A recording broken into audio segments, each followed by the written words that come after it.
Coucou tout le monde, j'espère que vous allez bien. Alors on se retrouve enfin pour un nouveau point lecture. Donc encore une fois, je suis vraiment désolée pour mon manque de régularité en ce moment.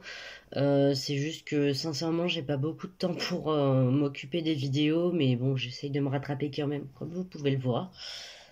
On commence tout de suite avec le tome 4 des Gardiens des Cités Perdues de Shannon Messenger. Donc évidemment, comme c'est une suite, je vais pas du tout pouvoir vous dire quoi que ce soit. Sachez juste que avec ce tome, j'ouvre le bal de l'inconnu pour cette saga. Puisque j'ai fini ma relecture en fait avec le tome 3. Donc voilà. Et punaise, mais qu'est-ce que j'ai adoré ce tome. Franchement, il se passe des dingueries. C'est incroyable, vraiment. Ensuite, j'ai lu le tome 1 de l'éveil des sorcières de Cordelia, donc j'ai beaucoup aimé la plume de l'autrice, donc les personnages et tous les sujets importants qui y sont abordés. Donc on va suivre Nora, donc qui est juste ici, qui est une jeune fille en 5e, du coup qui n'est pas tout à fait comme les autres, puisqu'elle est ronde, elle a 2 pères, et un jour, sous le coup de la colère, elle va provoquer un tremblement de terre dans son collège. C'est pas rien. Elle va du coup apprendre que sa prof de musique c'est une sorcière et donc qu'elle en est une aussi. Avec Maëlys et Rajan, donc 2 autres élèves de son collège, ils vont apprendre aux côtés de cette drôle de prof et commencer leur initiation en tant qu'apprentis sorcières. Donc le jour où un élève va avoir le malheur de faire un geste déplacé envers Nora, elle va décider de mettre un point d'honneur à ce que le sexisme soit enfin puni dans son collège et donc essayer d'inciter les autres collèges, mais surtout pour le sien, ce serait déjà ça. Avec ces 2 acolytes, donc, ils vont vraiment mener une vraie lutte contre ce fléau. Donc, vous l'aurez compris, on va parler de sujets quand même relativement importants et actuels, donc comme la grossophobie, le sexisme. On va aussi parler d'environnement, mais surtout que peu importe votre âge, votre sexe ou vos origines, votre corps, il vous appartient et vous êtes le seul à pouvoir le toucher sans demander l'autorisation. Enfin, je sais pas comment dire, mais vous avez compris.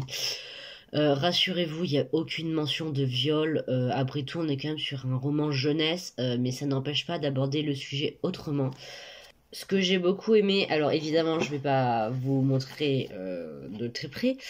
On a comme des espèces de pages de journaux.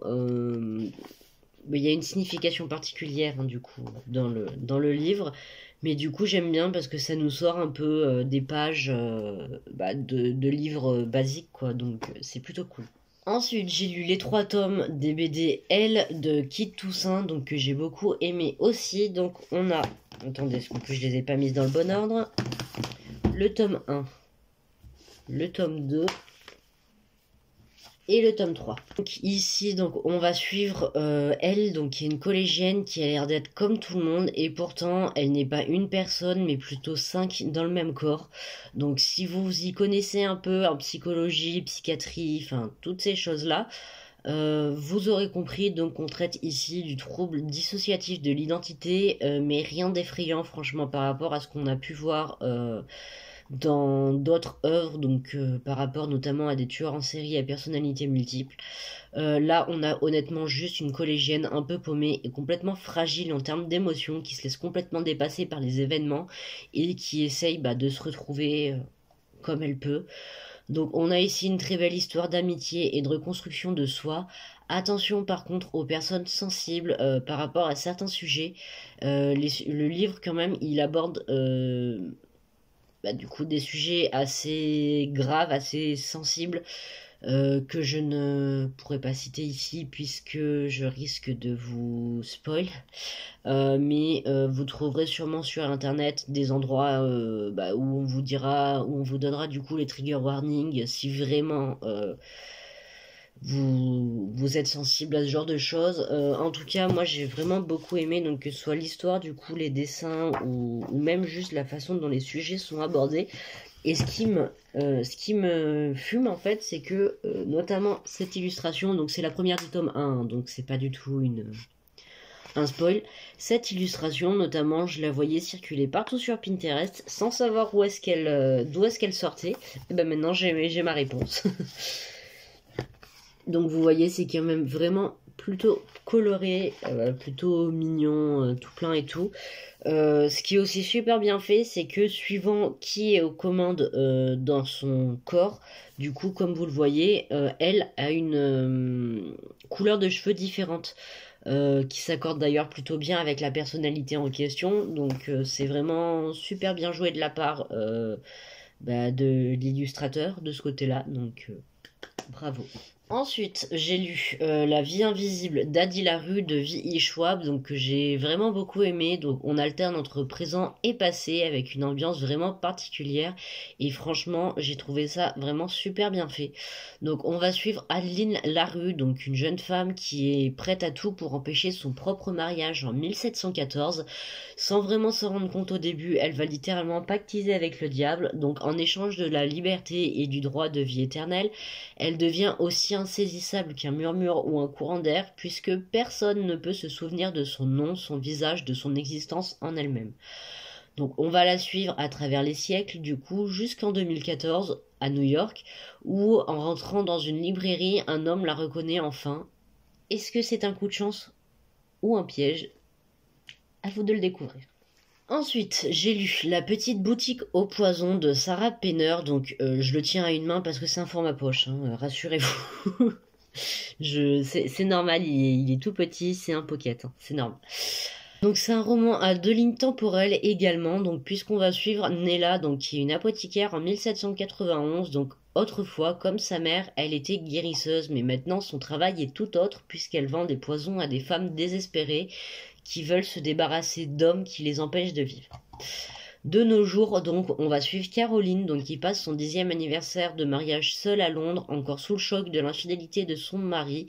Sur les bords de la Tamise, elle va retrouver donc une vieille fiole d'apothicaire qui va la mener tout droit sur les traces d'une très vieille affaire qui a hanté les rues de Londres plusieurs siècles auparavant.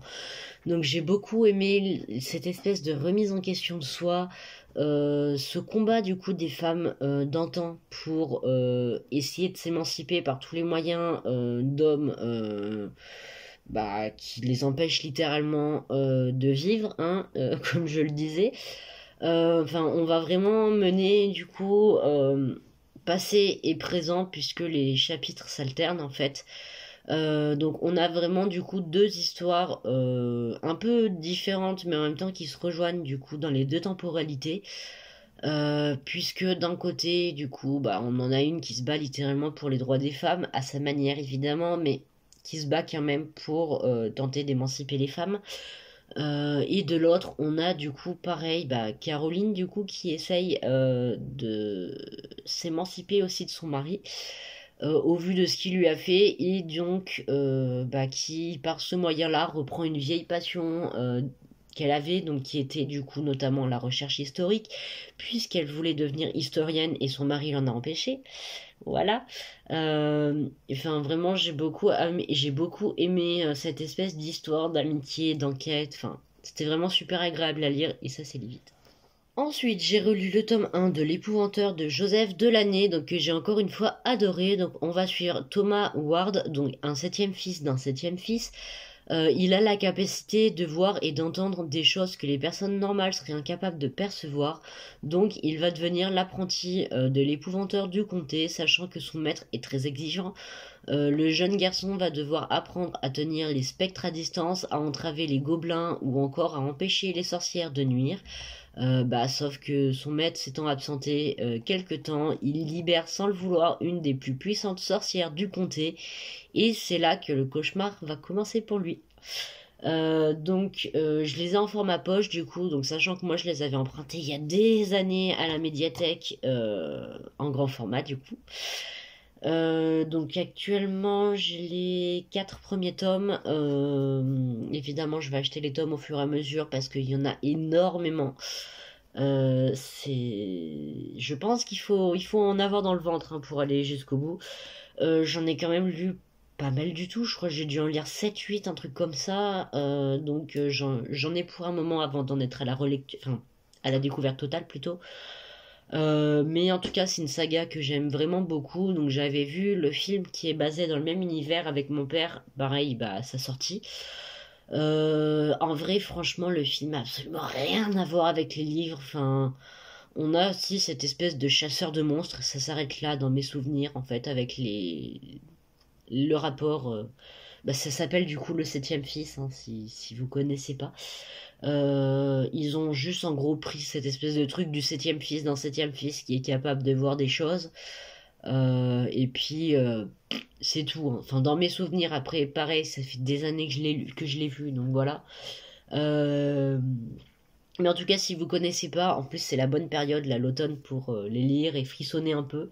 Non, plus sérieusement, il n'y a rien de flippant, mais je pense que pour un enfant, il y a quand même la petite sueur un peu délicate et froide dans le dos, je pense. Voilà. Et pour finir, j'ai lu le tome 2 de la saga Allo sorcière, donc d'Anne-Fleur Multon. Donc nos quatre meilleurs amis sont en vacances chez le grand-père d'Aliénor. Donc il habite dans un manoir où les filles vont découvrir le portrait d'une princesse indienne qui aurait ramené quelque chose de précieux au manoir juste avant de décéder.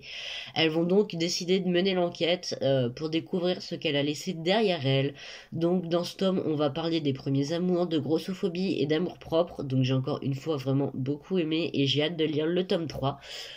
Sachant que si je vous en dis entre guillemets autant, c'est parce que honnêtement, on est vraiment... Enfin, je pense que ce sera aussi pareil du coup pour le tome 3, mais on a la trame du tome et elle se finit.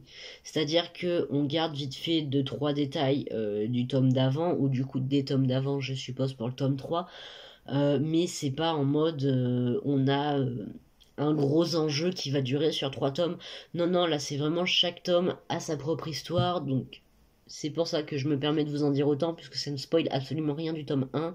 En tout cas, encore une fois, j'ai vraiment beaucoup aimé les petits dessins qu'on a à certaines pages. Voilà, c'est ce que j'aime beaucoup avec Pulp Fiction, donc la maison d'édition.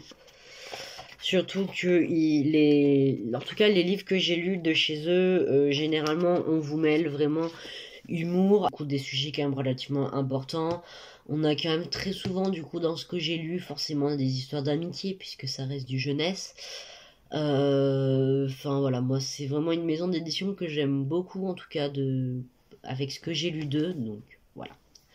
En tout cas, j'espère que la vidéo vous a plu. Donc si c'était le cas, n'hésitez pas à mettre un pouce en l'air, un like et un commentaire et à vous abonner. Et sur ce, moi je vous dis à la prochaine. Salut tout le monde.